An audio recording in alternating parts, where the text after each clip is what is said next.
अस्सलाम वालेकुम नाज़रीन, मैं हूं ज़मीर हैदर और आप देख रहे हैं प्रोग्राम क्रॉस टॉक। नाज़रीन, आज सुप्रीम कोर्ट का बड़ा फैसला चीफ जस्टिस काजी फायज ईसा साहब ने पढ़कर सुनाया। फैसला था 62(1)(f) के तहत ताहयात नाअहली का, और उसमें वाज़े तौर पर उन्होंने जो पहले फैसला था उसको कलअदम करार देते हुए कहा कि कोई भी शख्स ताहयात नाअहल नहीं हो सकता। और ऑनरेबल चीफ जस्टिस साहब ने कहा कि माफ़ी की गुंजाइश हर वक्त मौजूद होती है, और अगर माफ़ी मांग ली जाए तो फिर ताहयात नाअहली किस बात की। याहिया ऑनरेबल जज सुप्रीम कोर्ट याहिया अफरीदी साहब का डाइसेंटिंग नोट, और उसमें उन्होंने वाज़े तौर पर कहा कि जो एक केस था पहले से बलोच साहब का, एक उसका समीउल्लाह बलोच वर्सेस अब्दुल करीम नौशेरवानी, और उसमें उन्होंने कहा कि जिसमें ताहयात नाअहली दी गई थी वो बिल्कुल सही था। तो एक डाइसेंटिंग नोट और 7 मेंबर जजेस में से 6-1 से मेजॉरिटी डिसीजन जो आपको सुनाया गया। 2 बड़े सियासतदान जिनको फ़ायदा होगा इस फैसले से, उनमें एक मियां नवाज शरीफ साहब कायद पाकिस्तान मुस्लिम लीग नून, और जहांगीर खान तरीन साहब जो कि सदर हैं, जो कि इस्तेहकाम पाकिस्तान पार्टी के। तो ये 2 बड़े लोगों को तो फ़ायदा, लेकिन इसके अलावा और भी बहुत सारे लोगों को फ़ायदा हुआ है। और इन नाज़रीन, बेसिकली जो अहली या नाअहली, ये अवाम ने अब फैसला करना है 8 फरवरी को इंतखाबात के हवाले से। लेकिन 8 फरवरी के इंतखाबात के हवाले से अगर आपको याद हो, जुमे के रोज़ सेनेट में करारदाद पेश की गई और उसको मंजूर कर लिया गया। बड़ी तादाद नहीं थी, मौजूद नहीं थी, लेकिन इसके बावजूद उस करारदाद को पेश करने की इजाज़त भी दी गई और फिर उसे मंजूर भी कर लिया गया। और पाकिस्तान मुस्लिम लीग नून के सेनेटर अफनानुल्लाह साहब ने उसकी मुखालफत की, पाकिस्तान पीपल्स पार्टी के सेनेटर बहरामन तंगी साहब ने उसकी मुखालफत की, लेकिन इन दोनों अशखास ने कोरम की निशानदही नहीं की।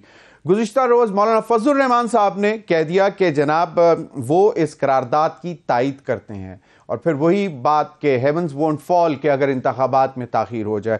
आज पाकिस्तान मुस्लिम लीग नून और MQM की एक नशिस्त हुई कराची में, उसका हाल अहवाल भी जानने की कोशिश करेंगे। मेरे साथ मौजूद हैं इस्लामाबाद स्टूडियो में सेनेटर हमीदुल्लाह जान अफरीदी, सीनियर रहनुमा JUIF। बहुत बहुत शुक्रिया सेनेटर साहब आपके वक्त का। दानियाल चौधरी, बैरिस्टर दानियाल चौधरी, उम्मीदवार रावलपिंडी की नशिस्त से मुस्लिम लीग नून के रहनुमा, MNA के लिए उम्मीदवार हैं। बहुत बहुत शुक्रिया बैरिस्टर दानियाल चौधरी आपके वक्त का भी। महमूद मौलवी साहब, सदर IPP सिंध, इस्तेहकाम पाकिस्तान पार्टी सिंध के सदर हैं। बहुत बहुत शुक्रिया आप तीनों हजरात का। बिलावल भुट्टो जरदारी साहब ने जो सेनेट की करारदाद थी, मैं चाहूँगा कि उसके हवाले से उन्होंने बात की, वो भी सुन लें पहले, तो फिर आगे चलते हैं। सेनेट का करारदाद अपनी जगह, आप अक़वाम मुत्तहिदा से भी करारदाद पास करवा दे। 8 फरवरी को इलेक्शंस हो रही हैं। मैं इसलिए कह रहा हूँ कि जस्टिस फाइज ईसा साहब ने ये कहा है कि पत्थर में लिखा हुआ है कि फरवरी 8 पे इलेक्शंस होंगे। तो आप मुझे बताएं कि अगर 3-4 सेनेटर्स उठ के कहते हैं कि इलेक्शंस डिले किया जाए, क्या उनका बात में ज्यादा कानूनी और आईनी वजन है, या चीफ जस्टिस ऑफ पाकिस्तान का फैसला में ज्यादा वजन है? आप सब जरूर तैयारी पकड़े कि 8 फरवरी को आप जाके वोट डालें और अपने मुस्तकबिल के फैसले करें। सेनेटर हमीदुल्लाह जान अफरीदी साहब, आपसे शुरू करना चाहूंगा। एक तो अगर आप कमेंट करना चाहें जो आज सुप्रीम कोर्ट का ऑर्डर आया उस पर, उसके बाद फिर हम आगे बात कर लेते हैं जो करारदाद के हवाले से। बस सुप्रीम कोर्ट की जजमेंट पे क्या कमेंट करेंगे, वो बेहतर समझते हैं, और उन्होंने वैसे भी ह्यूमनली, मॉरली, एथिकली ताहयात समझ में आती नहीं है, और जजमेंट भी आ गई है, तो हम वेलकम करते हैं इस जजमेंट को। वेलकम करते हैं जी, वेलकम। और बेसिकली अहली और ना अहली का फैसला तो हमने अब करना है ना, कि कौन अहल हो सकता है, कौन नाअहल हो सकता है। मेन अदालत तो मुंतखब नुमाइंदों का यही अदालत है। वो जिसको अहल करते हैं असम्बलियों में चले जाते हैं, और वो जिसको ना अहल कर देते हैं वो बाहर रह जाते हैं। तो ये बेहतर जगह है मालूम करने के लिए। बिल्कुल सही। अब आ जाएं, जो मौलाना फजलुर रहमान साहब ने कह दिया कि वो तायद करते हैं उस करारदाद की सेनेट में जो मंजूर की गई। बिलावल साहब की बात आपने सुन ली, और फिर ऑनरेबल चीफ जस्टिस साहब के अहकामात पहले से मौजूद हैं, लेकिन उनका ये कहना है कि कोई ऐसी क़यामत नहीं आ जाएगी अगर थोड़ी सी ताख़ीर हो जाएगी। मेन वजूहात क्या हैं? देखें ज़मीर साहब, बहुत अरसे से मीडिया मौलाना साहब की स्टेटमेंट को उठा रही है, और उन हालात में जब ऐसे ज़्यादा हालात ख़राब भी नहीं थे, उनका यही कॉल था कि जी पहाड़ी इलाके हैं, बर्फीले इलाके हैं, इलेक्शन में दुश्वारी होगी, हालात ठीक नहीं हैं, लेकिन मीडिया वाले उसको लाइटली लेते थे, बल्कि ये तासुर दिया जा रहा था कि जैसे मौलाना साहब इलेक्शन से फरार चाहते हैं और लड़ना नहीं चाहते हैं। और ऑन रिकॉर्ड है, हम पहले भी ये कहते थे कि जमीयत उलमा इस्लाम ये हर वक्त इलेक्शन के लिए तैयार होती है, इसकी कैंपेन राउंड द ईयर चल रही होती है। कोई ऐसी चीज़ नहीं है कि हम मौसमी पार्टी है और हम सिर्फ इलेक्शनों के दिनों में आके फिर हल्कों और इलाकों में होते हैं। बुनियादी वजह यही थी। अब आप इंटेंसिटी देखें, DI खान देखें, बाजोड़ देखें, टांग देखें, ये इन इलाकों में जो हो रहा है, पिशावर देखें, तो अभी लोगों को पता चल रहा है कि ये तो वाकई हालात जो हैं साजगार नहीं है, जिसकी बुनियाद पे सेनेट में भी एक करारदाद पेश की गई और उन्होंने कहा कि डिले कर दी जाए। अब मौलाना साहब का कि ये वाकई हकीकत है कि कोई आसमान नहीं गिर पड़ेगा। आप कौन सी NA से लड़ रहे हैं? अगर मेरा NA 27 और PK 70 खैबर एजेंसी। हालात बेहतर नहीं है। वहाँ जलसे जुलूस कोई भी पार्टी नहीं कर रही है, ओपन में कोई गैदरिंग नहीं कर पा रहे हैं, कॉर्नर मीटिंग्स है, हुजरों में जाके इन चार दीवारी में बैठ के मिल रहे हैं लोगों को। तो खौफ सेनेटर हमीदुल्लाह जान आफरीदी के डेरे पर ग्रेनेड अटैक हुए हैं कितने? जी एक दफा हुआ है जी। वार्निंग्स आती थी आपको? वार्निंग्स तो अभी तक आते हैं हम सबको, यानी कि खैबर एजेंसी में शायद ही कोई ऐसा किसी भी हर पार्टी का शायद कोई हो जिसको थ्रेट्स ना आए हो, जिसको और इन्हीं बुनियादों पर मौलाना फजलुर रहमान साहब का जो मेन ये भी एक JUIF इस वक्त तक टारगेट हुई है लॉ एंड ऑर्डर के साथ, तो यही है। और अब तो पोस्टर्स लग गए हैं कि जी JUI के किसी जलसे जुलूस को नहीं छोड़ेंगे। ये किसी असला में लगे हैं कि जी इनकी गैदरिंग में कोई ना जाए, हमने इनको कौन स्पॉन्सर कर रहा है इन पोस्टर्स को? अब देखो, ये तो नहीं, उसमें मनजाने कुछ लिखा तो होगा, इंटेलिजेंस एजेंसियां, और ये पता लगाएंगे कि ये कौन कर रहा है, कौन है इसके पीछे। नहीं, लेकिन उन पोस्टर्स पे मनजानिब कहां, किसके? दाइश की तरफ इशारा है, उनकी तरफ से ये लग रहे हैं, टेररिस्ट ऑर्गेनाइजेशन जो भी है वो ये वार्निंग्स दे रहे हैं, वो ये थ्रेट्स दे रहे हैं, और अवामों में, लोगों में ये बताया जा रहा है कि जी इनकी गैदरिंग्स में ना जाया जाए, ये अंडर अटैक है। तो ये कोई ऐसी छुपी बात तो नहीं है। अब एक फिजा ही ना हो, ये लेवल प्लेइंग फील्ड की जब बात होती है तो ये this is one of the factor. लेकिन एक तासुर ये भी लिया जा रहा था, मैं चाहूंगा बैरिस्टर दानियल चौधरी साहब की तरफ जाऊं, एक तासुर ये भी लिया जा रहा था कि शायद कोई एक ऐसी पार्टी है जो अभी भी बहुत मजबूत है और जिससे जो है कुछ थोड़ा सा खौफ है बाकी जमातों को, और इस वजह से भी वो ताखीर चाहते हैं। लेकिन चलें, आप जो आप कह रहे हैं हम मानते हैं, क्योंकि सेनेट एक पाकिस्तान पीपल्स पार्टी के सीनियर रहनुमा lieutenant general retired Qadir Baloch साहब, उनका यह ख्याल था कि कुछ कॉन्स्टिट्यूएंसीज जहां पे ज्यादा हालात खराब हैं वहां मौखर कर दिए जाएं। बैरिस्टर दानियल चौधरी, पहले तो सुप्रीम कोर्ट के डिसीजन के ऊपर, क्योंकि जावेद लतीफ साहब ने मेरे प्रोग्राम में ही कहा था कि उन्होंने एक दफा कहीं पे कहा कि हमारे पास लेवल प्लेइंग फील्ड, हमारे पास तो फील्ड ही नहीं है। जब मैंने पूछा तो उन्होंने कहा कि जिस लीडर के ऊपर ताहयात नाअहली की तलवार लटक रही हो तो फील्ड उसके पास कहां से आई, लेवल प्लेइंग फील्ड तो दूर की बात है। तो आज के फैसले से अब तमाम खदशात खत्म हो गए। बिस्मिल्लाहिर्रहमानिर्रहीम। जमीर भाई, एज अ कानूनदान या लॉ एक्सपर्ट, लीगल एक्सपर्ट, मैंने डे 1 से और जितने भी हमने पहले प्रोग्राम्स किए और जिन लीगल एक्सपर्ट से जिन्होंने साथ किए, उन तमाम चीज़ों की एक चीज़ के ऊपर मुत्तफ़िका राय थी, और वो ये थी कि ताहयात नाअहली जो है वो कोई हकीकत में, उसका कानून में कोई वजूद ही नहीं, और जो चीज़ ताहयात होती है, जो सज़ा, वो इन रियलिटी कुछ भी नहीं होता, उसका कोई वेटेज नहीं होती, वो गलत होती है। इसमें हमारे पास प्रेसिडेंट्स भी हैं, केस लॉज भी हैं, और रिपीटेडली केस लॉज आते भी रहे। जो बात है लेवल प्लेइंग फील्ड की, देखिए लेवल प्लेइंग फील्ड तो आप किस लेवल प्लेइंग फील्ड की बात कर रहे हैं? उस लेवल प्लेइंग फील्ड की जहां आपकी मुल्क की मैशत किधर थी और आपने मुल्क के साथ क्या कर दिया, जहां आपके 2017 में पेट्रोल किधर था, फ्यूल किधर था, लोग क्या सोच रखते थे, और आज जो मुल्क के हालात हो गए वो क्या हैं। ये वो नालायक बच्चे हैं जिन्होंने अपने घर का होमवर्क नहीं किया या जिन्होंने अपना काम नहीं किया और इम्तिहान में फ़ेल हो जाएं और फिर कहें कि हमें लेवल प्लेइंग फील्ड नहीं मिल रही। आप लेवल प्लेइंग फील्ड तो उनको अपनी कारकर्दगी से मिलनी थी, अपने कामों से मिलनी थी। जो उन्होंने 10,000 अरब डॉलर मुंह पे मारने थे अवाम के, जो उन्होंने 10 करोड़ नौकरियां देनी थी, जो उन्होंने 10 करोड़ घर देने थे, लेवल प्लेइंग फील्ड तो वहाँ से आनी थी। यहाँ से तो नहीं आ सकती घर बैठ के अगर आप गाली गलोच करो, मुल्क को आग लगाओ, मुल्क के अदारों के खिलाफ बात करो, पकाओ कि मुल्क को आग लगा दो, जला दो, बंद कर दो, सिविल नाफरमानी करो, अपने शहदा जो अपने मुल्क के मुहाफ़िज़ हैं उनके ऊपर हमले करो, उनकी गाड़ियों पे हमले करो, कायद-ए-आज़म के मज़ार पे हमले करो, कायद-ए-आज़म के घर पे हमला करो। इससे तो लेवल प्लेइंग फील्ड नहीं मिल सकती ना आज तक किसी को मिली है। तो जो वो अभी काट रहे हैं उन्होंने ये खुद बोया था, पहली बात। और दूसरा, जहाँ से लेवल प्लेइंग फील्ड है उसकी अब वो ये बातें करते हैं। आज सुप्रीम कोर्ट ने जिस तरह कहा कि उनको तो मुल्क के किसी इदारे के ऊपर एतबार नहीं है, तो फिर अगर लेवल प्लेइंग फील्ड उनको चाहिए तो रॉथस्चाइल्ड फैमिली को मुल्क हैंड ओवर करें जिस तरह पहले करना चाह रहे थे, और उनसे कहें उनको वो फील्ड दे दें। इसके अलावा तो अब कोई हल नहीं है। और सही, चलें, आपने बात बिल्कुल सही की। अब थोड़ा सा उस करारदाद के ऊपर आपके सेनेटर अफनानुल्लाह ने उसकी जो है उसके खिलाफ वोट दिया कि उस करारदाद के खिलाफ, लेकिन आपको नहीं लगता कि एक बड़ी जमात JUIF, मौलाना फजल रहमान साहब आप लोगों को लीड करते रहे, PDM को लीड करते रहे, सदर थे, उनके तरफ से तहफ़्फ़ुज़ात आ रहे हैं, तो कहीं ना कहीं उनकी कोई सुनवाई होनी चाहिए? बिल्कुल होनी चाहिए सुनवाई, लेकिन देखें आपके इस पूरे प्रोसेस में जो यहाँ मुल्कों में जंगों के बीच में भी बाज़ दफ़ा इलेक्शन हुए, मैं अंडरस्टैंड करता हूँ कि बड़ा मुश्किल मरला है और इसका इलेक्शन कमीशन ने और हमारी पाक फ़ौज और अफवाज ने करना है जिन्होंने सिक्योरिटी प्रोवाइड करनी है, लेकिन ऐसे हलके हैं जहाँ सिक्योरिटी का मसला है और नहीं प्रोवाइड कर सकते या वो अपनी कैंपेन्स नहीं कर सकते, तो मुझे लगता है वहाँ शायद डिफ़र हो जाए इलेक्शन या कर दिया जाए, और जहाँ हालात ठीक है वहाँ करा दिया जाए। ये तो आई थिंक उससे काफ़ी हद तक हल निकल आ जाएगा। देखिए, हल आपने मुल्क को आगे लेके जाना है। जो लैंड माइन्स बजा के गए थे मिस्टर इमरान और उनकी टीम, उनको आपने पिछले कुछ अरसे में ख़त्म किया। जो वो अपने घर को आग लगा के गए थे पिछले 18 महीने में आपने उस आग को बंद कराया।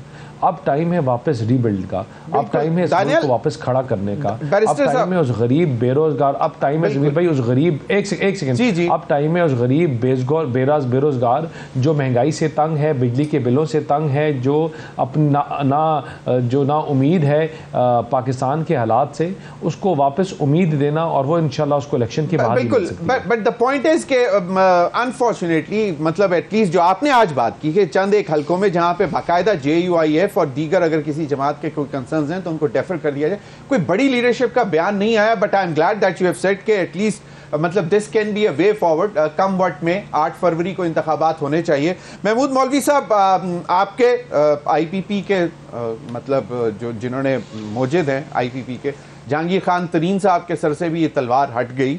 एक तो इस पर आप कमेंट कर दें, और दूसरा जो सूरत हाल बन रही है कि कहा यह जाता है कि शायद एक पार्टी की वजह से अभी भी बहुत सारी जमातें परेशान हैं और ऑन ग्राउंड सिचुएशन शायद अभी भी बाकी दीगर जमातों के फेवर में नहीं है, जिसकी वजह से शायद वो इल्तवा चाहते हैं। ज़रा इस पर भी कमेंट कर दें, और फिर जो मौलाना फजल रहमान साहब ने उस करारदाद की हमायत भी की उस पर भी।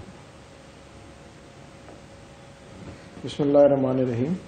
पहले तो मैं आपको कहूँगा ये बड़ी खुशाइन बात है कि आज पार्लियामेंट की बालादस्ती हुई है और जहांगीर तरीन साहब और जो है नवाज शरीफ साहब दोनों के ऊपर जो गलत इल्ज़ामात थे कि उनको जो है ताहयात नायल होने के, उसको जो है काउंटर किया गया है, और ये बड़ी खुशी की बात। दूसरी चीज़, अब मैं ये जो कहूँगा, हम बात कर रहे हैं कि जी इलेक्शन जो है मौलाना फजल रहमान साहब कह रहे हैं कि जी डिले करने को। देखें, हमें जो है छोटे प्रोविंसेस को निगलेक्ट नहीं करना चाहिए, और वो जो तहफ़्फ़ुज़ात की बात कर रहे हैं वो एक रियलिस्टिक बात कर रहे हैं।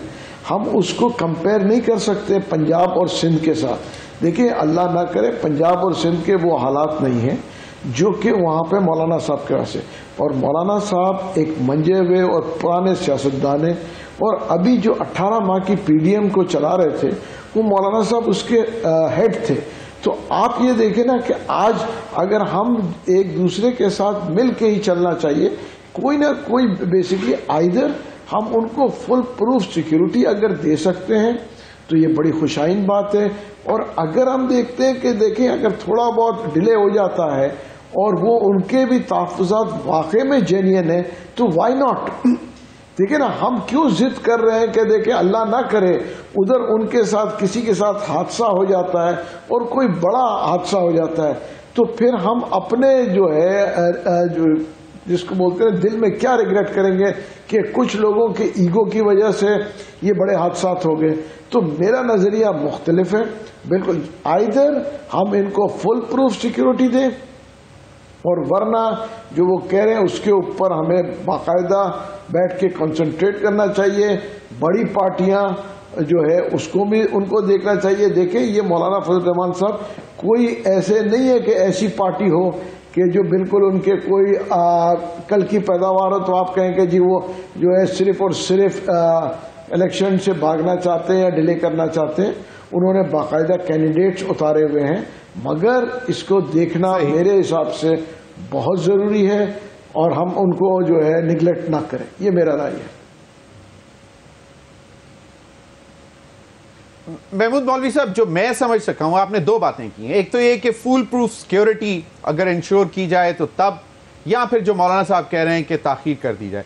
बैरिस्टर दानियाल चौधरी और हमीदुल्लाह जान साहब कभी के एटलीस्ट कम से कम एक वे आउट ये हो सकता है कि जो बहुत ज्यादा सेंसिटिव हैं सिक्योरिटी वाइज हल्के, वहां पे ताखीर मौखर कर वो दो प्रोविंसेस बनते हैं बलूचिस्तान, दोनों वो बन रहे हैं, आप देख लें। नहीं, पूरे दो प्रोविंसेस में तो नहीं, उनमें पॉकेट्स में है ना प्रॉब्लम। मतलब ये तो नहीं हो सकता कि पेशावर में भी मुलतवी कर दें। प्रोविंसेस में आपके साथ कोई 8-10 अजला ऐसे बनेंगे जहां आप करा सकेंगे, बाकी मेजॉरिटी का ये हाल है दोनों प्रोविंसेस में आपके सामने। चलें जी, महमूद मौलवी साहब आप कुछ ऐड कर रहे थे। देखिए, अगर वो दोनों प्रोविंसेस में मेजॉरिटी एरियाज में ये इशू है तो ये मेरे ख्याल से जेब नहीं देता कि हम दोनों छोटे सूबों को निगलेक्ट करें और बड़े सूबों में इलेक्शन कराएं। तो मेरा तो राय ये है कि हम अगर उनको फुल प्रूफ सिक्योरिटी नहीं दे सकते तो इलेक्शन को डिले कराने में कोई कबाहत नहीं है। मैं फजल रहमान साहब के साथ अग्री करता हूं। सही। बैरिस्टर दानियाल चौधरी, मुझे ब्रेक की तरफ जाना, मैं चाहूंगा कि आपने भी एक इस पर एक मतलब बड़ा एक वैलिड आपने एक बताया सोल्यूशन कि जी चलें जहां पे बहुत ज्यादा कंसर्न्स हैं तो वो उनको डेफर कर दिया जाए। नाज़रीन, अभी वक्त हुआ एक ब्रेक का, हमारे साथ रहिए।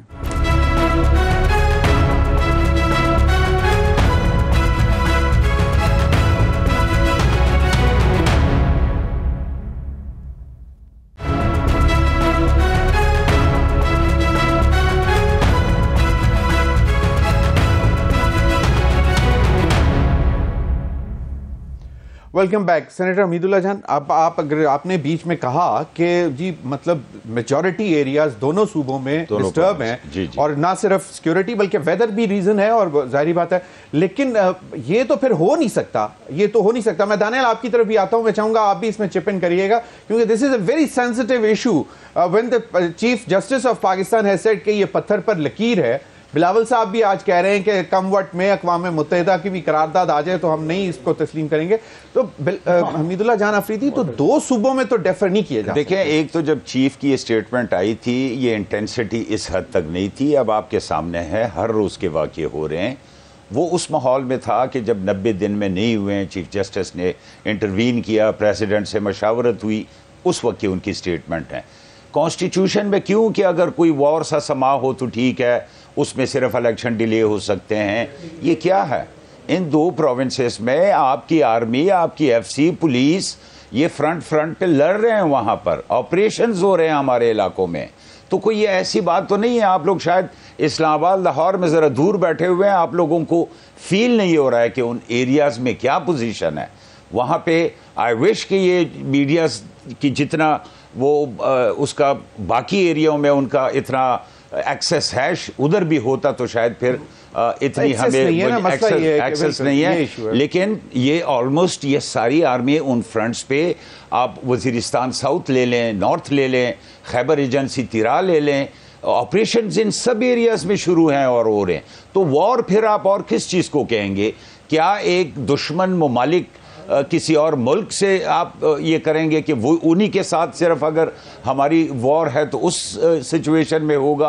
ये भी एक वॉर है, लगे हुए हैं, ऑपरेशंस हो रहे हैं, और अगर हो जाएं चंद महीने के लिए डिले, इनकी ऑपरेशंस ख़त्म हो जाएं और हालात बेहतर कर देते हैं तो क्या वो बेहतर एक माहौल नहीं होगा जिसमें कर सकेंगे? यानी कि अगेन मौलाना फजल रहमान साहब की यही कंटेंशन है, मतलब no escape from elections, but contention यही है। बैरिस्टर दानियल चौधरी, एक जराए के हवाले से हमारे पास खबर है कि एक पार्टी के बड़े लीडर ने ये एक पैगाम भिजवाया कि जी चलें और कुछ नहीं तो 10 अप्रैल के बाद, यानी कि छोटी ईद रमज़ान के बाद की कोई तारीख दे लें। तो और उसमें रीज़न शायद ये सिक्योरिटी या वेदर नहीं थी, उसमें रीज़न जो ग्राउंड पे सिचुएशन है इस वक्त, जो कहा यह जाता है कि जो वोट काउंट है, जो फिर हम देखते भी हैं कि जिस तरह जितना उसको दबाने की कोशिश की जा रही है उस पार्टी को, वो इतनी उभर रही है। एक रीज़न ये भी है। तो अब आप मुझे बताएं कि आपके सेनेटर ने तो वाज़े तौर पर no question come what may 8 February is the date, Bilawal साहब भी ये कह रहे हैं, पीटीआई भी यही कह रही है, मौलाना फजल रहमान साहब का ये ख्याल है। तो आप अब इस बात पे कैसे देखते हैं कि आपने तो सजेस्ट किया कि चलें चंद हल्कों में डिले कर दिया जाए, डेफर कर दिया जाए। ज़मीर साहब, मेरे ख्याल से और आपके ख्याल से कोई फ़र्क नहीं पड़ता। ये जो डिसीजन है ये इलेक्शन कमीशन का है और इसको मॉनिटर करने के लिए, ओवरलुक करने के लिए ओवरसाइट के लिए सुप्रीम कोर्ट बैठी हुई है। अगर कोई जमात चाहे भी या अगर हम कहें भी या कोई और जमात भी कहे तो मेरा नहीं ख्याल कि शायद वो करने दें। और अगर हालात ऐसे बन जाएं कि फिर इनएविटेबल हो तो then I think the doors are open to talk, लेकिन अभी मुझे इस तरह कोई हालात नज़र नहीं आ रहे। Daniyal, just to add Supreme Court की जो रूलिंग है वो बड़ी क्लियर है। Okay Daniyal, just to add, like you know, आज एक दरखास्त भी चली गई है सुप्रीम कोर्ट में कि जी जो इंतखाबात मुलतवी करारदाद जो सेनेट में आई है, कल गई थी और उस पर जो है वो उस पर उन्होंने कहा कि जी इसको तौहीन अदालत के तौर पर ट्रीट किया जाए। So just to let you know. नहीं, तौहीन अदालत तो नहीं हो सकता। सुप्रीम कोर्ट ने पहले जिस तरह कहा कि जो पार्लियामेंट के सेनेट के जो अपने मामलात हैं वो उनके अंदर दे हैव उनके पास एक शील्ड है, एक पावर टू कवर दमसेल्फ है, तो वो तो तौहीन अदालत के ज़ुमरे शुमरे में नहीं आता। लेकिन इंशाल्लाह आपको जो भी फैसला होगा, देखें अब मुल्क बड़ी स्पीड से आगे बढ़ रहा है। इलेक्शंस की तैयारियां पूरी हो गई हैं, पैसे डेजिग्नेट हो गए हैं, इलेक्शन का माहौल बन गया है, लोग अपनी कैंपेन्स कैंडिडेट्स ने शुरू कर दिए हैं, पार्टीज़ की अनाउंसमेंट्स कुछ हो रही हैं, कुछ हो जाएंगी। अगले 2 दिनों में पार्टीज़ अपने टिकट्स और अपने कैंडिडेट्स अनाउंस कर देगी। तो मुझे लगता है कि वापस आना थोड़ा सा मुश्किल हो जाएगा, लेकिन फिर भी आखिरी फैसला ये ball is always been the Election Commission and Supreme Court court, और जो भी डिसीजन होगा उस पर तमाम जमातें उसको सर आंखों पे लेंगे।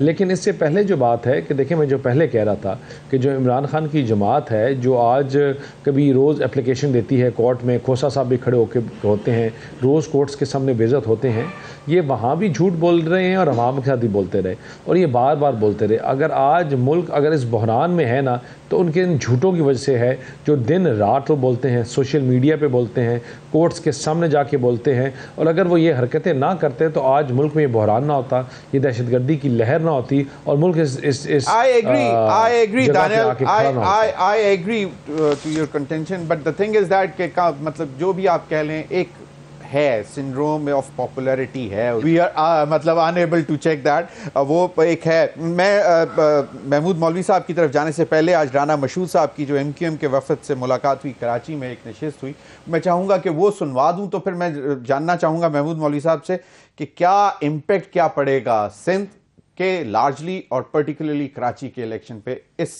मुलाकात का। हम कॉमन ग्राउंड्स को पहुंच गए हुए हैं। फैसला करने का इख्तियार लीडरशिप का है। इंशाल्लाह जब ये फैसले अनाउंस होंगे तो कराची के अवाम को खुशी महसूस होगी। खुशी महसूस होगी, ये एक तो खुशी कैसी होगी, और दूसरा IPP को कैसा लग रहा है कि अगर बाकायदा तौर पर सीट एडजस्टमेंट, तो शायद खास तौर पर मुस्तफ़ा कमाल साहब और शहबाज शरीफ साहब जहां एक दूसरे के आमने सामने, वहां तो एडजस्टमेंट नहीं होगी। क्या देख रहे हैं महमूद मौलवी साहब? देखिए, हमें कोई फर्क नहीं पड़ेगा। उसकी वजह यह है कि PMLN और MQM अपने सीट्स को एडजस्ट कर लें, वो अपने वोट्स भी दूसरे को दे दें। देखिए, जो रियलिटी है वो सामने आएगा। हम अपने जो कैंडिडेट्स खड़े किए हुए हैं उसमें से जो हमारे मजबूत कैंडिडेट्स हैं, इंशाल्लाह वो सीटें निकालेंगे और हम जो है 8 तारीख को अगर इलेक्शन इंशाल्लाह होंगे और हम काफ़ी कॉन्फिडेंट हैं कि हम सीटें निकालेंगे, तो हमें इस वक्त जो है हम एडजस्टमेंट की मतलब उनको हम जो है मुबारकबाद देते हैं उनको कि देखें जी वो अपने सीट्स को एडजस्ट करें और अपने लोगों को विड्रॉ कराएं या जो भी करना है हम मुबारकबाद उनको देते हैं क्योंकि मगर हम अपने सीटों के ऊपर हम काफी कॉन्फिडेंट। महमूद मौलवी साहब सही, महमूद मौलवी साहब अगर उन्होंने कहा कि कराची की आवाम के लिए बहुत खुशी होगी और उनको बहुत खुशी होगी जब हम ये जो भी अनाउंस करेंगे, और एक कुछ दिन पहले मियां नवाज शरीफ साहब कह चुके हैं कराची वालों को कि भाई अपने गिरेबान झांक कर देखो तुम लोगों ने मेरे साथ क्या किया है, तो वो भी एक फैक्टर है। और फिर अब देखिए कराची वो पीएसपी कराची अब देखिए अब एमक्यूएम पी है, एमक्यूएम पाकिस्तान है। देखिए कराची वालों को किस किस चीज की खुशी होगी। पिछले 15 साल से जो है कराची वाले जो है डिप्राइव रहे हैं वफाक से, चाहे किसी की भी हुकूमत हो। तो ये कहना है कि जी कराची वालों को खुशी होगी, मुझे नहीं लगता कि कराची वालों को इन बातों से कोई खुशी होगी। अगर खुशी होगी तो उनके लिए कुछ करके दिखाएं, ठीक है ना। सिर्फ और सिर्फ ऐलानात मतलब करना कि जी ये 2 पार्टी के सीट एडजस्टमेंट हो गई तो इसमें कराची वालों को क्या खुशी होगी। कोई लॉटरी की टिकट निकलेगी कराची वालों की जो कि अगर 2 पार्टी आपस में सीट एडजस्ट कर रहे हैं तो कराची वालों के लिए क्या खुशी की बात है। मुझे तो नहीं लगता ऐसे कराची वालों के लिए खुशी की बात है। सही, महमूद मौलवी साहब इनके इंडिविजुअल पार्टी के जो टिकट होल्डर्स के लिए होगा खुशी की बात। सही, मैं ये बैरिस्टर दानियल चौधरी से भी जानने की कोशिश करूंगा और फिर JUIF से भी, उन्होंने भी शायद कहा था PMLN को कुछ सीट एडजस्ट करें, पंजाब में कुछ प्रेजेंस होनी चाहिए JUIF की। IPP का कोई इतना बड़ा नंबर तो सामने आया नहीं अभी, तो सब पे आप दूसरी पार्टीज पे डिपेंड कर रहे हैं। पता नहीं पीपल्स पार्टी के साथ आप लोगों के मुज़ाकरात पंजाब में होंगे कि नहीं होंगे, लेकिन PMLN के साथ क्या स्टेटस क्या है इस वक्त तक, क्योंकि वो एक कहा यह जा रहा था कि शायद ज़बरदस्ती PMLN को जोर दिया जा रहा है कि भाई इनके साथ कुछ मामला तय करो।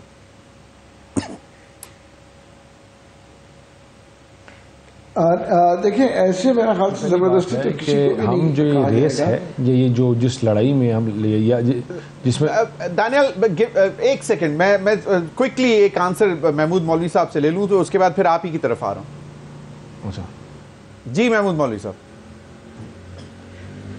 देखिए जबरदस्ती किसी से नहीं कहा जा रहा है कि जी इनको ले ले। उसकी वजह यह है कि दोनों पार्टीज के लिए, मैंने पहले भी कई दफा कह चुका हूं, दोनों पार्टीज के लिए मुश्किल है अपने कैंडिडेट्स विड्रॉ करना, चाहे कहीं पे भी हो। देखिए कैंडिडेट्स को विड्रॉ करना, और खास तौर पे मैं कहूँ PMLN के लिए, वो भी बड़े अरसे मतलब जो है बाहर रही है हुकूमत से और अब आई है वापस, और हमारे पास जो कैंडिडेट्स आए हैं वो इलेक्टेबल्स हैं और जो कि MNA और MPA रह चुके हैं। अब अगर हम उनसे कहेंगे कि सी आप लोग जो है बैठ जाएं तो वो तो आजाद लड़ने जाएंगे, तो फिर तो वो हमारे पार्टी में नहीं रहेंगे। तो इसलिए हमारे लिए भी मुश्किल है और उनके लिए भी मुश्किल है। हमारे बिल्कुल PMLN से बहुत अच्छे ताल्लुकात हैं और जो है इंशाल्लाह इलेक्शन के बाद, जैसे हमेशा मैं कहता आ रहा हूं, एक इलेक्टेबल नेशनल गवर्नमेंट बनेगी और उसके अंदर हम जो है उस गवर्नमेंट में बैठेंगे उनके साथ, इस मुल्क को इस बहरान से निकालने के लिए गवर्नमेंट में बैठेंगे। हम जो है जिद बराबर के लिए नहीं बैठे। मतलब कोई भी गवर्नमेंट बनी महमूद मौलवी साहब, कोई किसी पार्टी की भी गवर्नमेंट बनी तो उसके साथ बैठेंगे हुकूमत में, तो लग तो यही रहा है। हमारी दुआएं हैं कि मतलब फ्री जी बिल्कुल उसके बाद हुकूमत में। Barrister Daniyal Chaudhry excuse me, एक तो JUIF की तरफ से भी एक हमें पता चला था कि जी उन्होंने भी कहा कि 2-3 सीटें पंजाब से नेशनल असेंबली की और 4-5 या 6 MPA की सीटें, लेकिन उनको बहुत वाज़ेह तौर पर कोरा जवाब मिला। और उसके बाद फिर मौलाना फजल रहमान साहब के साहबजादे के प्रॉब्ली वलीमे पे PMLN का कोई लीडर नहीं भी किया, तो वहाँ पे कुछ इल फीलिंग डेवलप हुई भी है। आपको क्या लगता है कि IPP के साथ मामला चल सकते हैं, तय हो सकते हैं कुछ, और वो जो उनकी डिमांड थी वो तो बहुत ज़्यादा कहा जा रहा है कि मतलब बहुत नंबर था, डेडलॉक कहाँ पे है? देखें जी ज़मीर भाई, पहले मैं आपको एक चीज़ बताऊं, जिस दौर में हम हैं या जिस दौड़ में हम लगे हुए हैं, ये पहली किसी को हराने की दौड़ नहीं है। सही, ये है मुल्क को बचाने की, इस मुल्क की सलामती को बचाने की, मुल्क की मैशत को आगे लेके जाने की और तमाम स्टेक होल्डर्स जो इसमें इन्वॉल्व हैं उनको साथ लेके चलने की। सही। हमने ना कभी ये कहा ना कि हमने ये अकेला पाए खाना है और हमने इसको ख़ुद सेट करना है। हमने बार बार कहा कि हम सियासत कॉम्प्रोमाइज़ कर सकते हैं अपनी, लेकिन मुल्क की जो सलामती है और जो हमारे मेशी अमूर हैं उनके ऊपर कॉम्प्रोमाइज़ नहीं कर सकते। सही। और हम तमाम जमातों को, स्टेक होल्डर्स को साथ लेके चलना चाहते हैं। अच्छा, यहाँ जहाँ से बात हुई, अब आपने की सीट एडजस्टमेंट की। देखिए, सीट एडजस्टमेंट ये तो नहीं हो सकता कि हम हर सीट के ऊपर सीट एडजस्ट कर लें। वो कुछ बंदों की और कुछ फ्रीकान की इंशाल्लाह जो बैठ के एडजस्टमेंट हो जाएंगी। और आपके पास ओपन प्लेइंग फील्ड है, कुछ में वो लड़ें और हम उनके सामने आके लड़ेंगे। और जहाँ ऐसे कैंडिडेट्स हैं जिनका फॉर नेशनल इंटरेस्ट पार्लियामेंट में होना ज़रूरी है और इम्पॉर्टेंट है, तो हम उनके साथ बैठ के वहाँ एडजस्टमेंट करेंगे, हम उनको सपोर्ट करेंगे, वो हमें करेंगे। दानियल, एक लेकिन जहाँ तक बात है अपनी स्ट्रैटेजी की, तो हम इलेक्शन अपना धड़ल्ले से लड़ेंगे। बैरिस्टर दानियल चौधरी, एक तासुर ये मिला था कि जब पहली मुलाकात हुई थी आईपीपी के साथ PMLN की लीडरशिप की, और उस वक्त तासुर ये मिला था कि शायद आईपीपी जो है वो बहुत मतलब उनको शायद ये कुछ एश्योरेंसेस थी कि जी ये PMLN तो आपको 25, 30, 40 सीटें दे देगी। और उसके बाद तो अगर आप लोग नहीं कुछ इस तरह का अरेंजमेंट कर सकते तो फिर वाज़े तौर पर जवाब दे दें, ताकि फिर इलेक्शनिंग शुरू हो जाए ना, कैंपेन शुरू हो जाए सही मानों में, कि उन्होंने किस तरह फिर आगे कैंपेन चलानी। देखिए 2 दिन में तो वाज़ेह जवाब आ जाएगा जब टिकट्स अनाउंस होंगे अगले 1-2 दिन में, तो उससे आगे तो जा नहीं सकता। तो जो भी पार्टी के मामलात हैं, हमारी भी कोशिश होगी और उनकी भी कोशिश होगी अगले 2 दिन से पहले रिजॉल्व और सेटल डाउन कर लें। और अगर नहीं होते then we have the field to open to ourselves, they have their own field and we have our own field. लेकिन इंशाल्लाह कोई बेहतरी मफामत से हम रास्ता निकालेंगे और काफ़ी रास्ते निकल भी आए हैं। और इंशाल्लाह हम कलेक्टिव तमाम जमातें जो अपना इलेक्शन लड़ रही हैं उनको एक बेहतर तरीके के साथ सारी जाके लड़ेंगे और इंशाल्लाह जो भी होगा इस मुल्क के लिए बेहतर होगा। सही जनाब, लार्जर इंटरेस्ट में एक तो मैं एक सजेशन दूंगा कि इलेक्शन के ऊपर कि जी होने या नहीं होने या हालात हो, तो आप बलूचिस्तान और KPK के लोगों से अगर राय लें तो वो मुनासिब इसलिए होगा कि वो शायद जिस पार्टी का भी हो, PMLN का हो, PPP का हो। अब अगर आप PMLN के मेरे खैबर एजेंसी के नुमाइंदों से या उनकी पार्टी के लोगों से पूछें, 800 घराने मेरे IDPs हैं, बाहर सर्दियों में बैठे हुए हैं और गवर्नमेंट की तरफ से भी उनको ज़ीरो सपोर्ट है, क्योंकि टारगेटेड ऑपरेशन उन एरियाज में हो रहे हैं। तो वो वहाँ अपने घरों में नहीं किया हुआ है, वो घरों में नहीं निकाल दिया है, रह नहीं सकते हैं तो वो रह लेंगे बेचारे। गवर्नमेंट ने इवैक्यूएट कर दिया कि जी आप इलाके खाली करें। अब जिस इलाके में ये पोजीशन हो कि ऑपरेशंस हो रहे हों और उन बेचारों को बाहर निकाल के, और सबसे जो दुख की बात है कि उनको कोई गवर्नमेंट की कोई सपोर्ट नहीं है इस ठंड में। आप जरा अंदाजा लगाएं कि उनकी औरतें, उनके बच्चे, उनके मर्द खुले आसमान पहले तो हम देखते थे जहां पे भी अभी सवात का ऑपरेशन हुआ था, IDPs के लिए बाकायदा कैंप बने थे और हर चीज exactly. और ऑलरेडी भी जब ये जो एरियाज हैं यहाँ पे जो ऑपरेशन हुआ तब भी बने राइट, ये थे हमारे खैबर से जो निकले थे, वजीरिस्तान से उनके भी थे। मैं आज की बात कर रहा हूँ, आज की बात कि आज जो सिचुएशन है कि वो बेयारो मददगार वो हमें अप्रोच, वो खुद निकले या उनको कहा गया? देखें आर्मी ऑपरेशन कर रही है, उन्होंने निकाला है वहां से। तो ये कैसे हो सकता है कि उनको अकोमोडेट ना किया जा रहा हो? उनको सर आप चले मेरे साथ, कल कैमरा पकड़े और आप आए, मैं आपको दिखाता हूं कि वो किस हालत में बैठे हुए हैं बेचारे। आप पूछे उनसे कि आप क्यों निकले हुए हैं, वो बताएंगे आपको कि वो क्यों निकले हुए हैं। तो लिहाजा कंपेयर करना ऐसे उनको ज्यादा, क्योंकि अगर आप इस्लामाबाद और पिंडी के किसी बंदे से पूछेंगे तो उसको इदराक नहीं है इस बात का कि उधर ऑन ग्राउंड क्या सिचुएशन है। मैं आता हूं आपकी दूसरी बात पे, सीट एडजस्टमेंट में। ये बिल्कुल गलत इंफॉर्मेशन है कि जमीयत उलमा इस्लाम ने पता नहीं शायद कोई बैक कर रही है कि हमें पंजाब में कोई सीटें मिल जाए हैं और हम भी एडजस्ट हो जाएं। ये बिल्कुल गलत तासुर है। PMLN की तो अपनी कमेटियां बनी हुई हैं और बैठ के बातें कर रही हैं। वो तो हमसे कुछ बहुत ज्यादा मांग रहे हैं, आपसे मांग रहे हैं, KPK में हमसे बहुत ज्यादा मांग रहे हैं और वो रिक्वेस्ट भी कर रहे हैं कि हम ये जो नए फॉर्मर फाटा था, नए जमजला हैं, उनमें उनको अकोमोडेट करें। लेकिन वहां पर टोटली साफ इनकार हो गया कि नहीं जी उधर। अच्छा, आप लोगों ने पूरे KP में इनकार कर दिया? नहीं, जो जमजला है फॉर्मर फाटा था, मैं उसकी बात कर रहा हूं। KP में तो ये बैठे हुए हैं, लेकिन हमारा कोई एडजस्टमेंट अभी तक इनके साथ एज सच नहीं हुई है। तो जहां पर इसी वजह से नाराजगी हुई और मौलाना फजल रहमान साहब के साथ अब शादियों पे ये नाराजगियां उस पे नहीं होती है। नहीं, मैं तो हैरान था कि बाकायदा JUIF के एक बड़े सीनियर सेनेटर, आपके भी दोस्त कामरान मुज़फ़्फ़र साहब ने मेरे प्रोग्राम पे बोला कि भाई मुझे भी कोई नजर नहीं आया। सर तो ये इसका ये मतलब हुआ कि वो इस बात पे नाराज है? नाराज नहीं कोई बात, लेकिन एक बात तो होती है ना कि चले किसी ना किसी को तो भेजें। बिलावल भुट्टो आए ना, सॉरी आसिफ अली जरदारी साहब आए, चेयरमैन सेनेट साहब, बहुत समझदार लोग होते हैं ना। PMLN वाले इस बात पे एक दावत में मदऊ हो तो इनकार नहीं करेंगे और ना मौलाना साहब उनको कहेंगे कि जी आप ना है, ये बात नहीं है। क्विकली मुझे बता देंगे, सिर्फ और सिर्फ जो फॉर्मर फाटा के इलाके थे वहां पे ही सिर्फ मांगी थी?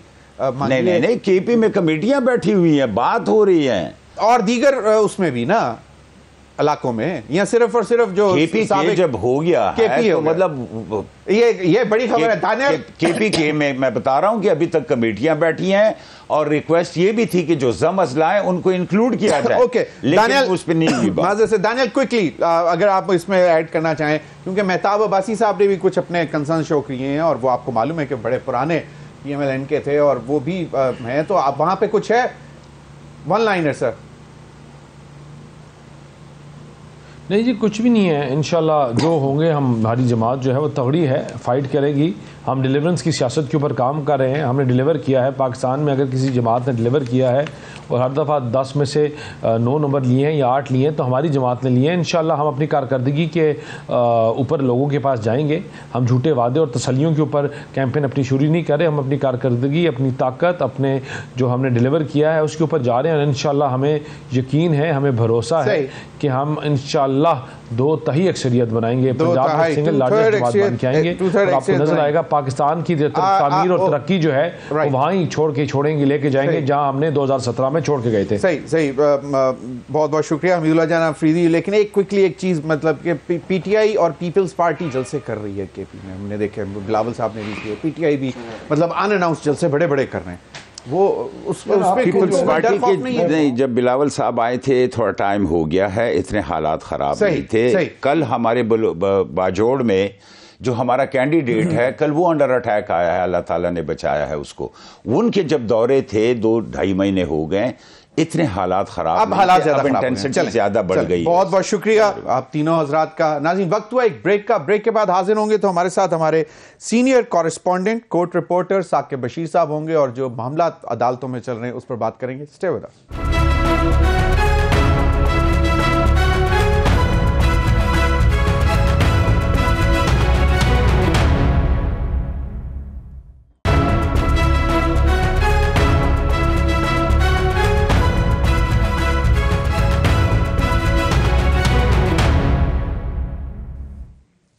वेलकम बैक नाज़रीन। हमें ज्वाइन किया है साकिब बशीर साहब ने, हमारे स्पेशल कॉरेस्पॉन्डेंट हैं, कोर्ट्स की रिपोर्टिंग करते हैं और बड़ी गहरी नज़र रखते हैं और मामला को समझते भी बहुत अच्छी तरह।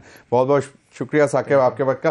साकिब, एक तो ये कि जो आज का जो फैसला आया है, मुझे ये बताएं कि ये एक तो एक्सपेक्टेड लग ही रहा था, लेकिन एक डाइसेंटिंग नोट है, तो इसका मतलब है कि मेजॉरिटी ऑफ कोर्स, तो अब एक तलवार तो ख़त्म हो गई नाअहली की। अब मामला जो दूसरे चल रहे हैं, एक तो इस पर भी कमेंट कर दीजिएगा कि ये जो मामला हैं ये इसको बड़ा सबने बड़ी वेलकम किया है, क्योंकि बेसिकली अहलियत की अदालत और ना अहलियत की अदालत अवाम ने लगानी है और वो 8 फरवरी को लगानी है। जी बिल्कुल, इस हवाले से पहले भी ये आरा थी कि जो किसी भी सियासतदान को सुप्रीम कोर्ट ताहयात नाअहल कर दे, ये दुरुस्त फैसला नहीं है। इसीलिए आज देखें PTI की जानिब से और बैरिस्टर अली ज़फ़र, उनको मैं देख रहा था, उन्होंने कहा कि बिल्कुल हर लिहाज से बड़ा दुरुस्त फैसला है कि, और उस लिए मेरा ख्याल है वेलकम भी उन्होंने इसलिए किया है क्योंकि पहली दफ़ा उन पे भी आन पड़ी है और उनके जो 5 साल के लिए नाअहली है, तो अगर किसी को ये हो कि फॉर लाइफ नाअहली है तो बहुत बड़ा जो है वो। दूसरा, सुप्रीम कोर्ट ने ये फॉर लाइफ नाअहली वाला रास्ता जो है वो अब बंद कर दिया है। अब ये रास्ता नहीं खुलेगा। उसकी वजह बता दें कि सुप्रीम कोर्ट कहती है कि सादिक और अमीन कौन है। अब सुप्रीम कोर्ट या किसी अदालत ने ये इसका फैसला नहीं करना जब तक कि पार्लियामेंट कोई कानून साजी नहीं कर लेती कि सादिक और अमीन कौन होगा और पैरामीटर्स क्या होंगे, पैरामीटर्स क्या तोला जाएगा, प्रोसीजर क्या होगा, कौन सी अदालत उस पर डिक्लेरेशन देगी, किसको अथॉरिटी होगी, जब तक ये तय ना हो जाए तब तक जो है वो कोई अदालत नहीं चढ़ेगी। तो इट मीन कि ये रास्ता हमेशा हमेशा के लिए अब जो है बंद हो गया है। और उन्होंने कहा है कि जो इलेक्शन एक्ट में तरमीम की थी पार्लियामेंट ने, वो जो है वो अब प्रिवेल करेगी और उसी के तहत 5 साल के लिए नाअहली होगी। अगर किसी में भी कन्विक्शन होती है तो 5 साल के लिए नाअहली होगी। सही, चलें, ये तो बड़ी अच्छी बात है। दूसरा जो एक आज लेवल प्लेइंग फील्ड का मामला था, वो बड़े हीटेड आर्गुमेंट्स चल रहे थे, उसमें क्या पीटीआई कुछ जो वकला हैं कोई टफ टाइम देने की कोशिश कर रहे हैं? अब तो मामला लेवल प्लेइंग फील्ड के, बिलावल साहब ने भी कह दिया कि भैया इस पर तो बात ही नहीं करनी।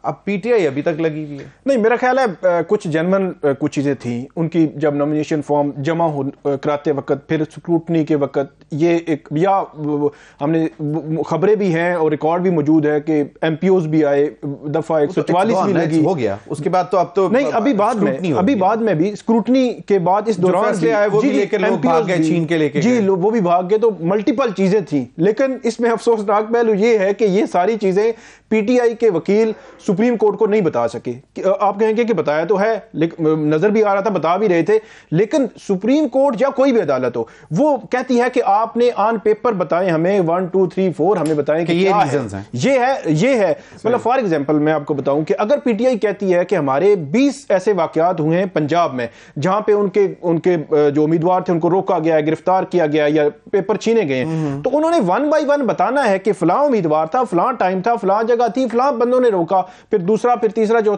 अब हवा में बात करेंगे तो फिर अदालतें इसी तरह ही रिएक्ट करेंगी जिस तरह आज हो रहा था। इसी तरह खुदा साहब बड़े जमे हुए वकील हैं और असल में एक फिर क्यों नहीं कन्विंस कर पा रहे और आर्गुमेंट्स इतने वीक क्यों हैं? असल में किसी भी केस में आप जितने बड़े वकील हो, हम सलमान अकरम राजा को हम सुनते हैं, इस तरह ख्वाजा हारिस साहब को सुनते हैं, सलमान सफदर को सुनते हैं, वो पूरे प्रिपेयर होकर आते हैं, उनके पास पूरी एक शीट बनी होती है कि कौन सा पेज, कौन सा अगर सवाल आएगा तो कौन से पेज पे लेके जाना है। तो जब तक के आप जितने भी बड़े वकील हो, जब तक कि आपने ये होमवर्क ना किया हो, आप नहीं बता सकते। ये इससे पहले भी ये बड़ी डिबेट हो चुकी है कि पीटीआई की जानिब से केस पूरा पुट नहीं किया जा रहा, और यह आज भी हमें नजर आया। हवा में आप बातें कर रहे हैं, सारी बातें हो रही हैं, वीडियो में नजर आ रहा है। अब वो जो चीफ जस्टिस ने दुरुस्त कहा, उन्होंने कहा जी दुनिया ने देखा, उन्होंने कहा दुनिया ने तो देखा है, हमें दिखाए ना।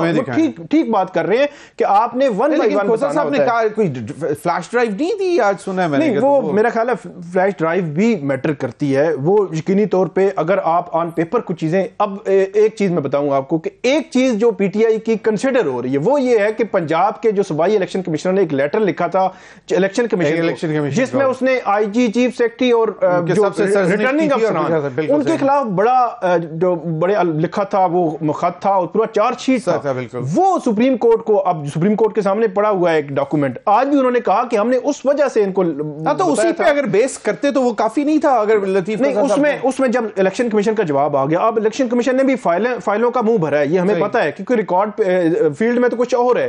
तो इसलिए अब इलेक्शन कमीशन का 1 बाय 1 जो जवाब आया है उसको आपने कंट्राडिक्ट करना है कि ये जो जवाब इन्होंने दिए हैं तो ये चीजें तो हमें एड्रेस ही नहीं हुई कि ये शिकायत थी हमारी, लोग गिरफ्तार हुए थे, एमपीओ थे, वही डीसी जो रिटर्निंग अफसरान है, वही डीसी जो है एमपीओ जारी कर रहा है, वही डीसी एक दफा 144 लगा रहा है, वही डीसी गिरफ्तारी के ऑर्डर कर रहा है। तो ये एक बड़ा मैं सुन रहा था खोसा साहब ने वाज़ेह तौर पर कहा कि जी जब आप बात कर रहे हैं कि जी रिटर्निंग ऑफिसर, तो रिटर्निंग ऑफिसर अगर वही है जो एमपीओ लगा रहा है तो फिर लेवल प्लेइंग फील्ड का बिल्कुल। एक चीज और मैं एक चीज सिर्फ और ऐड कर दूं, यहां पे बार बार जब बेंच ये सवाल उठा रहा था कि आपके 74% जो है वो तो एक्सेप्ट हो गए हैं, आपके 26 है, लेकिन इसमें टेक्निकल पॉइंट ये है कि अब फ्रंट लाइन की अगर लीडरशिप जो है उनके अगर आप नॉमिनेशन फॉर्म रिजेक्ट कर दें तो वो तो थोड़े से ही बनेंगे, 10 12 15% 20% बन जाएंगे। तो उनकी अगर रिजेक्ट होंगे तो मतलब अगर क्वांटिटी अगर एक्सेप्ट, क्वालिटी मैटर करती है ना, क्वालिटी अगर रिजेक्ट होती है तो वो जारी बात है हर्ट होते हैं, क्वांटिटी मैटर नहीं करती। लेकिन एक बड़ी दिलचस्प बात है कि मतलब जो जितने बड़े वकील हैं और बड़े वो लीडर्स भी हैं इस वक्त एक उस पार्टी के, मतलब they are calling shots as well.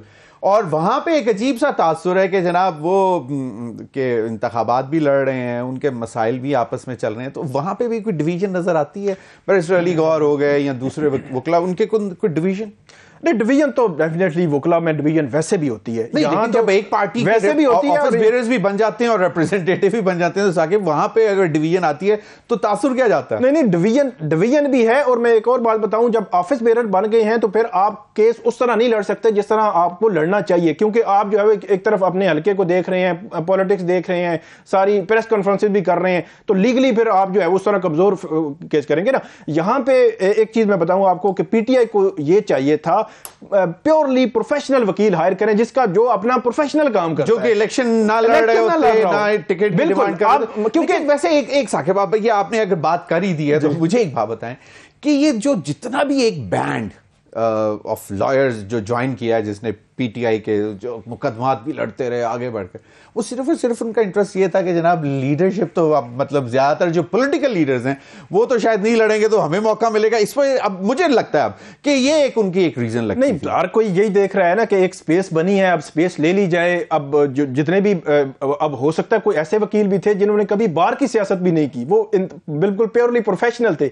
अब वो अगर पॉलिटिक्स में आ गए, एमपी एमएनए बन जाते हैं, तो ये बड़ा प्लस पॉइंट, ड्यूअल रोल उनके लिए मुश्किल प्लस पॉइंट होगा। लेकिन पीटीआई के लिए अभी जो टिकट जब अनाउंस होने हैं, एक नया जो है महाज खोलना है, क्योंकि बहुत सारी जगहों पे उनके पुराने कारकुन जिन्होंने बड़ी कुर्बानियां दी हैं वो भी सामने हैं, और दूसरी तरफ वकील है, वकील कहता है मुझे टिकट दें, वो कहते हैं हमें टिकट दें, हमारा हक ज्यादा बनता है। तो ये एक मामला अभी खुलना है। जब मैं किसी पे डाउट तो नहीं करना चाहता, लेकिन साकिब कुछ लोग कहते हैं कि जनाब ये जो कुछ वकील हैं जिनको बहुत बड़ी छूट भी मिली हुई है, जो बड़े दबंग किस्म के आके स्टेटमेंट्स भी दे रहे हैं और फिर कैंडिडेट भी बन गए हैं, ये इनको कहीं से शीट बात है मतलब, और पीटीआई को शायद अंदर ही अंदर खाते नुकसान भी पहुंच जाएगा। अब असल में मेरे पास भी कोई इंफॉर्मेशन नहीं है, ये मतलब एक सुनी सुनाई एक चीज जो है चल रही है। लेकिन ये है कि हम उनकी जो खामियां नजर आ रही हैं जो पीटीआई की लीगल स्ट्रेटजी में, वो हमें पॉइंट आउट कर सकते हैं। बिल्कुल सही है, ठीक। और इतना बड़ा केस मेरा ख्याल है बगैर तैयारी के लड़ना बड़ा हैरान कुन था। सबसे बड़ी खामी ये है कि वो ड्यूअल डेफिनेटली ये एक बड़ी खामी है। ऑफिस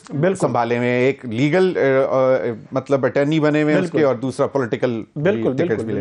अब एक चीज और बड़ी अहम है, बल्ले के निशान के ऊपर 10 तारीख को, क्योंकि एक ये बड़ा इंपॉर्टेंट समझा जा रहा है, वरना शायद उनका प्लान बी भी है, but we don't want to get into that. लेकिन बल्ले के निशान के ऊपर अब अगर 10 तारीख को एंटरटेन हो जाती है, फैसला चेंज 10 है 9 है, बल्ले के निशान के ऊपर कल बड़ी आम समाअत पेशावर हाई कोर्ट में होगी। पेशावर हाई कोर्ट जी, पेशावर हाई सुप्रीम कोर्ट में 10 तारीख। सुप्रीम कोर्ट को जो उनका स्टे खत्म हुआ था, जो अबूरी हुक्म होता है, उस स्टे के खिलाफ वो सुप्रीम कोर्ट आए हुए हैं। अब टेक्निकली ये था कि इनका प्लान ये था कि आज केस सुना जाए, कल या फिर कल सुना जाए।